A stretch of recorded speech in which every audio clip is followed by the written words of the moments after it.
कशा पद्धतीने हाताळणं. आणि म्हणून आम्ही सगळ्यांनी त्या क्षणाला तो निर्णय घेतला आणि जे काही सगळं प्रचाराची सगळा गजबजाट चालू होता तो त्याच ठिकाणी आम्ही सगळ्यांनी थांबवलं. बारामतीला पण आम्ही मंडळी त्या ठिकाणी गेलेलो होतो, स्पॉटवर पण गेलेलो होतो आणि ज्या ठिकाणी अंत्यविधी होणार आहे त्या ठिकाणी सुद्धा आम्ही त्या ठिकाणी गेलो होतो. लाखोंचा समुदाय तिथं जमलेला होता आणि प्रत्येकाच्या डोळ्यामध्ये अश्रू होते की खऱ्या अर्थाने आपली तळमळ असणारा आणि आपल्या प्रश्नांवरती भांडणारा आणि आपल्याला न्याय मिळवून देण्यासाठी अहोरात्र काम करणारा एक व्यक्ती आज आपल्यामध्ये राहिलेला आहे. बरं, आपण प्रसंग पण पाहिला, अत्यंत हृदयवान प्रसंग, की अजितदादांची ओळख सुद्धा कशामुळे झाली? घड्याळामुळे झाली. म्हणजे शेवटपर्यंत घड्याळ आणि त्या विमानाच्या आजूबाजूला आपण पाहिलं तर मोठ्या प्रमाणात कागद पडलेली होती. कागद म्हणजे काय होते? लोकांनी दिलेले वेगवेगळ्या प्रकारचे अर्ज, विनंती अर्ज, व्यवसाय असा याच्यावरती माझा हा प्रश्न सुटला पाहिजे. अहोरात्र काम करणारी ही मंडळी ज्यावेळेला अशा अचानक त्यांची एक्झिट होते त्यावेळेला मनाला त्याची खूप बोचणी लागत असते आणि तद्वती आम्हा सगळ्या मंडळींना लागली आणि आम्हा सगळ्या मंडळींनी या शोकामध्ये बुडवलेलं असतानाच काल मी पाहिलं की एक अशा प्रकारे चुकीचा काहीतरी स्टंट त्या ठिकाणी करण्यात आला आणि तो चुकीचा स्टंट करून त्याच्यातून कुठंतरी उमेदवार आणि उमेदवारी संबंधित लोकांची बदनामी करण्याचा त्या ठिकाणी प्रयत्न करण्यात आला. मित्रांनो, मी एक गोष्ट तुम्हाला या निमित्ताने सांगू इच्छितो की काल जी तुम्ही गोष्टी पाहिली किंवा तुम्ही जी माहिती घेतली त्याच्यामध्ये एक्झिट पोलवर काम करण्यासाठी सर्वे करणारी कंपनी त्यांच्या पद्धतीने काम करत होती. आता सर्वे होत नाही का निवडणुकांमध्ये? आपण सगळेजण जाणतो खूप मोठ्या प्रमाणात सर्वे होतात. एक गोष्ट मी तुम्हाला सांगतो की ही निवडणूक डिक्लेअर होण्याच्या आधी आमच्या गावामध्ये आणि आमच्या परिसरामध्ये सुद्धा छापील कागदावरती उमेदवारांचं संभाव्य नाव टाकून घरोघर त्याचा सर्वे करण्यात आलेला होता. आमच्या सरपंचबाईचे पती निलेश ढाळू या ठिकाणी उपस्थित आहेत आणि त्यांनी त्या सर्वे करणाऱ्यांना ते भेटले आणि भेटल्यानंतर त्याने तुमचं काय चाललं? त्याने सर्वे चालला आहे. कशाचा? मग त्याने सांगितलं तुमचं नाव काय, तुम्ही कुठल्या पक्षाची विचारधारा मानता, तुमचे नेते आवडते नेते कोण, तर त्यांच्याबद्दल सांगा. तर हे स्वाभाविकपणे एक वाक्य त्यांना बोलून गेले की बाबा आमची गोपनीयता उघड करण्याचा तुम्हाला अधिकार नाही, तर तुम्ही हा काय सर्वे करू नका. आणि त्यांनी मला फोन केला की अशा अशा पद्धतीने सर्वे करणारी मुलं इथं आलेली आहेत आणि ते कुटुंबापर्यंत जातात, मोबाईल नंबर गोळा करतात, सर्वे करतात. मी त्या क्षणी त्यांना सांगितलं की सर्वे करणं तर उमेदवार त्याच्या पद्धतीने त्याची चाचपणी करतोय, त्याच्यात आपल्याला फारसं काही गैर वाटायचे कारण नाही. ठीक आहे, ते त्यांचं जन्मत आजमावून पाहत असतील, त्यामुळं अशा छोट्या मोठ्या गोष्टीमध्ये आपण लक्ष नाही दिलं पाहिजे. ते आपल्याला त्यांच्या पद्धतीने त्यांना करू द्या. आणि तो सर्वे त्यांनी त्या ठिकाणी पूर्ण केला. त्यांना कुठल्याही अडथळा त्या ठिकाणी आणला गेला. आता आज सुद्धा आपण पाहिलं नाही का, तर आपण सर्वे, एक्झिट पोल ह्या निवडणुकीच्या सामान्य प्रक्रिया आहेत आणि त्या सगळीकडे सातत्याने चालू असतात. आपण प्रत्येक वेळेला पाहतो की निवडणुकीचं मतदान झालं की मतमोजणीच्या आदल्या दिवशी आपल्याला एक्झिट पोलचं सगळ्यांना आकर्षण असतं. एक्झिट पोलच्या निमित्ताने काय याच्यातून एक्झिट पोल येणार आहे, कोण विजयी होणार आहे, कोण पराभूत होणार आहे याची माहिती त्या ठिकाणी आपल्याला जाणून घेण्याची इच्छा असते. आणि तद्वत काल आपण त्या ठिकाणी पाहिलं की जी एक्झिट पोलवर काम करणारी एक एजन्सी, मला नाव लक्षात नाही, ती त्या ठिकाणी मुलं त्यांची सर्वे करण्याचं काम करत होती आणि त्या ठिकाणी आपण जर पाहिलं तर त्या मुलांना पकडल्यानंतर एक खूप मोठा त्या ठिकाणी त्याच्यामध्ये कालपासून आरोपांचं धुरळं उडवण्याचं काम चालू आहे. आता काय आरोप झाला की मोठ्या प्रमाणात पैसे वाटप झाले, एवढे झाले, तेवढे झाले आणि काय काय. खरं म्हणजे ज्या वेळेला ती मुलं असतील, गाडी असेल किंवा तिथली सगळे इसम असतील, भरारी पथक त्यांनी बोलवलं, पोलीस त्या ठिकाणी गेले आणि पोलीस त्या ठिकाणी गेल्यानंतर भरारी पथक त्या ठिकाणी गेलं आणि त्यानंतर त्यांनी चौकशी आणली. त्यांच्या बाईटमधून स्वयंस्पष्ट पद्धतीने त्याच्यावरती त्यांनी त्यांचं म्हणणं मांडलेलं आहे. आणि काय म्हणणं मांडलेलं आहे त्यांनी की या गाडीमध्ये कुठल्याही प्रकारचं प्रचारचं साहित्य नव्हतं, या गाडीमध्ये कुठल्याही प्रकारचे पैसे नव्हते, या मुलांकडे सुद्धा कुठल्याही प्रकारचे पैसे नव्हते. हा जो मुख्य आरोप आणि एक फेक नेरेटिव्ह पसरवायचं जे काम चाललेलं आहे, चुकीचं काम चाललेलं आहे की पैसे वाटप चालू होतं. तर सगळ्यात महत्त्वाची गोष्ट की असं कुणी कुठल्याही प्रकारचे पैसे वाटप करत नव्हतं. चुकीच्या अफवा कृपा करून पसरू नका. निवडणुकीच्या काळामध्ये आपल्याला माहीत आहे की अफवांचा मोठा बाजार त्या ठिकाणी लावला जातो, चुकीच्या गोष्टी पसरवल्या जातात, फेक नेरेटिव्ह सेट केले जातात आणि त्याच्या जोरावरती पुढच्या उमेदवारांना कशा पद्धतीने बदनाम करता येईल यासाठीची बरेचसे काही षडयंत्र त्या ठिकाणी रचले जातात. आपल्या माध्यमातून मी ही गोष्ट सगळ्यांच्या लक्षात आणून देतो की भरारी पथकाने आणि त्यांच्या सगळ्या चौकशी आणली, त्यांनी स्पष्टपणे सांगितलेलं आहे की याच्यामध्ये कुठल्याही प्रकारचे पैशाचं वाटप सुरू नव्हतं. आता ते एक्झिट पोल करणारी सर्वे करणारी कंपनी होती, तिने कुठल्या प्रकारचा सर्वे केला होता, काय केलं होता, त्याच्याशी आमचा कुठल्याही प्रकारचा संबंध नाही. आता महत्त्वाची गोष्ट अशी की त्या ठिकाणी एका गोष्टीवरती प्रश्नचिन्ह उपस्थित केलं की समर्थ शिक्षण संकुलाची काय होती. आता आपल्याला मी या निमित्ताने एक गोष्ट सांगू इच्छितो की समर्थ शैक्षणिक संकुल किंवा समर्थ शिक्षण संस्था ही आपल्या परिसरामध्ये कार्यरत असणारी एक खाजगी विनाअनुदानित संस्था आहे. आणि ही संस्था उभी करण्यासाठी आम्ही मंडळींनी दिवसरात्र कष्ट केलेले आहे. आणि त्या कष्टातून आज ही संस्था जवळपास 16-17 वर्षाचा यशस्वीप्रमाणे मार्गक्रमण करत आहे. ग्रामीण भागातली शेतकऱ्यांची, पशुपालकांची, कष्टकऱ्यांची मुलं मुली त्या ठिकाणी आपलं उच्चतंत्र व्यावसायिक शिक्षणाचं स्वप्न पूर्ण करत आहेत. आणि आजपर्यंत या 17 वर्षाच्या कार्यकाळामध्ये शेकडो विद्यार्थी त्या ठिकाणून पास होऊन गेले, त्यांना उत्तम करिअर मिळालं आणि ते त्यांच्या पायावरती आज समर्थपणे उभे राहिलेले आहेत. त्यांच्या जीवनामध्ये मोठ्या प्रमाणात परिवर्तन झालेले आहेत. आणि सगळे म्हणजे याचे साक्षीदार आहोत. आणि म्हणून माझं एक म्हणणं आहे की निवडणुकीचे आरोप प्रत्यारोप या गोष्टी होत राहतात, पण जी एक सार्वजनिक क्षेत्रामध्ये काम करणारी संस्था आहे तिच्या बाबतीमध्ये चुकीच्या गोष्टी आपण त्या ठिकाणी पसरवू. आज आपण पाहिलं तर समर्थ शैक्षणिक संकुलाची गाडी होती का? होती. तर ड्रायव्हरने त्याच्या मुलाखतीमध्ये बाईटमध्ये स्पष्टपणे सांगितलेलं आहे की मी गाडी घेऊन घरी जेवायला चालू होतो, माझ्या आईला डॉक्टरला जायचं होतं, मला या मुलांनी सांगितलं की आम्हाला इथं मारहाण झालेली आहे, आम्हाला गावामध्ये सोडा. मी त्यांना गावात सोडायला चालल्यानंतर गावाजवळ आल्यानंतर ही सगळी मंडळी तथाकथित त्या ठिकाणी एकवटली. आणि एकवटल्यानंतर यांनी त्या ठिकाणी भरारी पथक बोलव, यांना बोलव, त्यांना बोलव, फार मोठ्या प्रमाणात पैशाचा महापूर आला आहे ते. आणि मी आपल्या माध्यमातून आपल्याला पण माझी नम्र विनंती आहे, काहींनी त्याच्यामध्ये बातमीमध्ये टायटल असं दिलं होतं की राजुरीमध्ये पैशाचा महापूर. आणि प्रत्यक्षात ज्या वेळेला संशोधन केलं, प्रामाणिकपणे सगळ्यांचा शोध भरारी पथकाने घेतला, तर असं निदर्शन झालं कोणाकडे एकही रुपया त्याच्यामध्ये नव्हता. त्यामुळे कृपा करून चुकीच्या अशा प्रकारच्या बातम्या विरोधी व्यक्तींनी पसरवल्या नाही पाहिजेत आणि त्यांनी त्या पसरवू नये अशा प्रकारची विनंती मी तुम्हाला त्यांना आपल्या माध्यमातून आज या ठिकाणी करत आहे. खरं म्हणजे मी एक गोष्ट आपल्या निदर्शनास आणून देतो.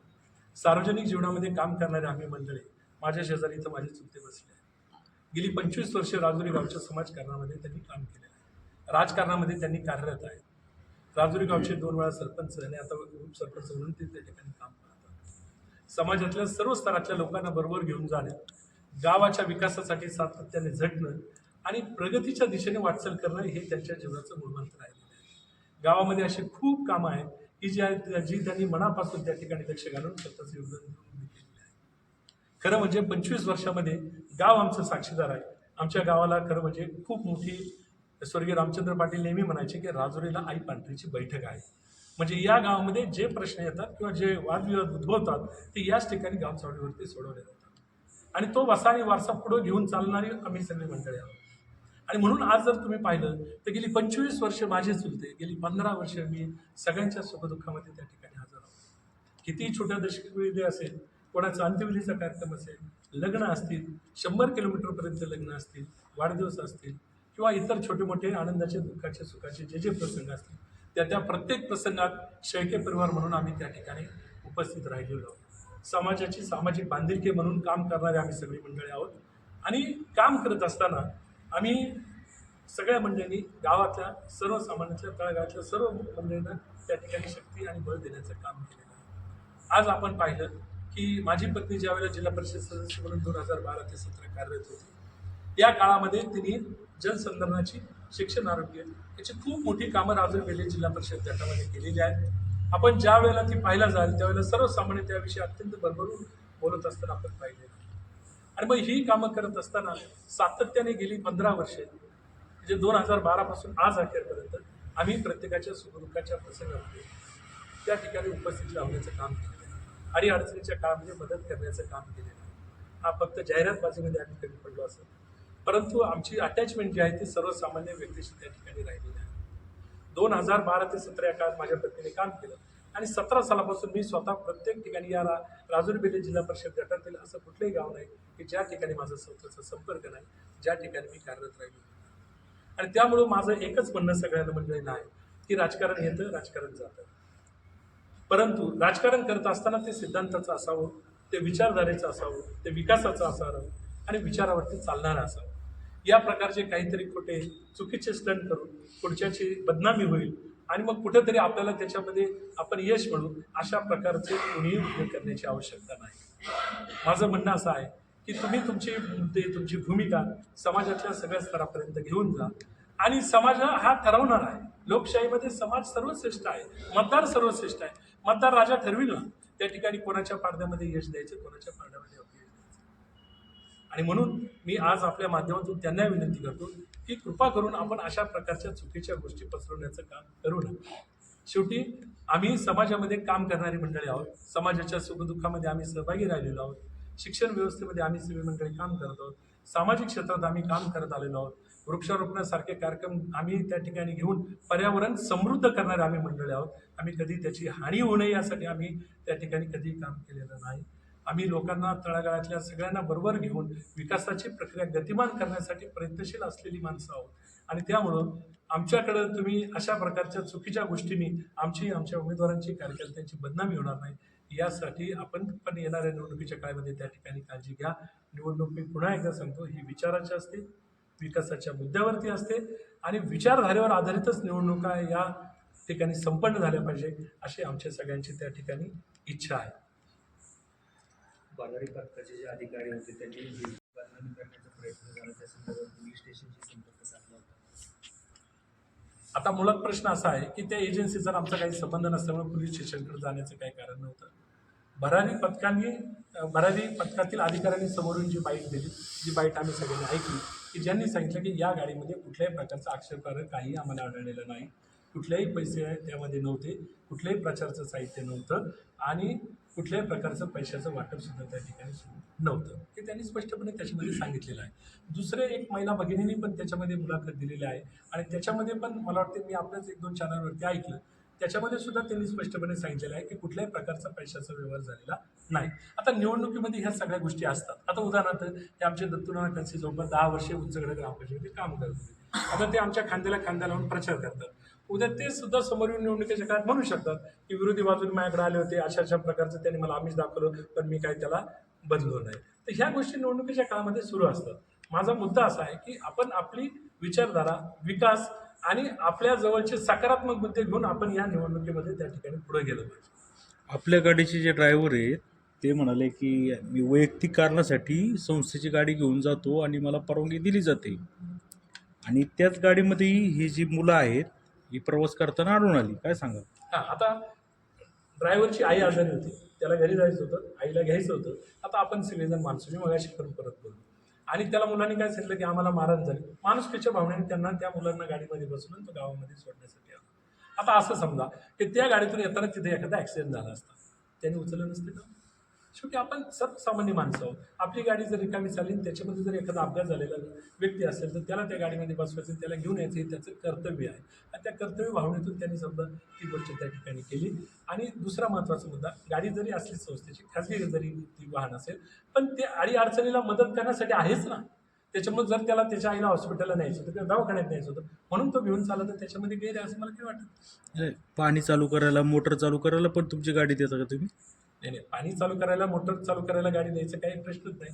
फक्त कालचे जे कारण होतं, ज्या कारणासाठी तो घेऊन गेला ते कारण होतं त्याच्या आईच्या आजाराचं. त्याच्यासाठी त्याला त्या दवाखान्यात आईला घेऊन जायचं होतं आणि मग तो त्याच्यासाठी घेऊन जाऊ शकतो. ड्रायव्हरच म्हटले ना पाणी चालू करायला गाडी देतात वगैरे. मी नाही ऐकलं. नाही ऐकलं. तुम्ही म्हणाले की आम्ही पर्यावरणाची हानी करत नाही, नक्की काय म्हणायचं आहे तुम्हाला? नाही, मी पर्यावरण समृद्ध करणारी मंडळी होतो, वृक्षारोपण करतो, त्याविषयीच्या कार्यक्रमाला प्रोत्साहन देतो आम्ही. एजन्सी तुम्ही अपॉइंट केली होती? नाही, आमचा त्या एजन्सीचा काही संबंध नाही. मी परत मला त्या एजन्सीचं नाव पण माहीत नाही आणि ती एजन्सी काय काम करते ते पण माहीत नाही. सर्वेच्या बाबतीतली भूमिका मी आपल्यासमोर मांडलेली आहे. सर्व आणि एक्झिट बोलतं सर्वच. तुमची जी गाडी आहे ती संस्था खाजगी आहे की ती गाडी कोणालाही देऊ शकता? मुलं असं म्हणाली की दिवसभर गाडी आमच्यासोबत होती. आता असं आहे, तुम्ही मुलाला मारण केली, दमदाटी केली तर मुलांकडून काही बदलून घेऊ शकता. ती एजन्सी काय बोलली नाही, म्हणजे समोर आली नाही ती लोक, किंवा तुम्ही पण मागणी नाही केली त्यांना मारहाण झाली तर त्याच्याशी त्यांच्यावर काही कारवाई संबंध नव्हता ना संदीप भाऊ. त्यामुळे आम्ही कशाला त्या बांधण्यात करू. त्यामुळे आम्ही पोलीस स्टेशनकडे पण आलो नाही.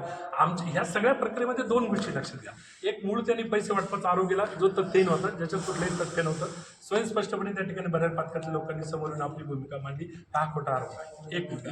आणि दुसरा मुद्दा जो आमच्याशी इकडून तिकडून ओढून तोडून जो जोडला गेला, संस्थेची गाडी. तर या बाबतीमध्ये काय असते बघा, एखादा मुद्दा खोटाच असतो आपल्याला कळते, पण खोटाच मुद्दा वारंवार सांगितला गेला, कालांतराने लोकांनाही वाटेल नको हा खरा आहे काय. म्हणून मी आपल्या सगळ्यांच्या समोर आज माझी भूमिका या ठिकाणी मांडलेली आहे. त्या व्यतिरिक्त मला दुसऱ्या कुठल्याही प्रकारची काही गोष्टी मांडायची नाही. फक्त मी मगाशी जी बोलत होती की आपली लढाई ही विचाराची आहे, विकासाच्या मुद्द्यावर चालणारी.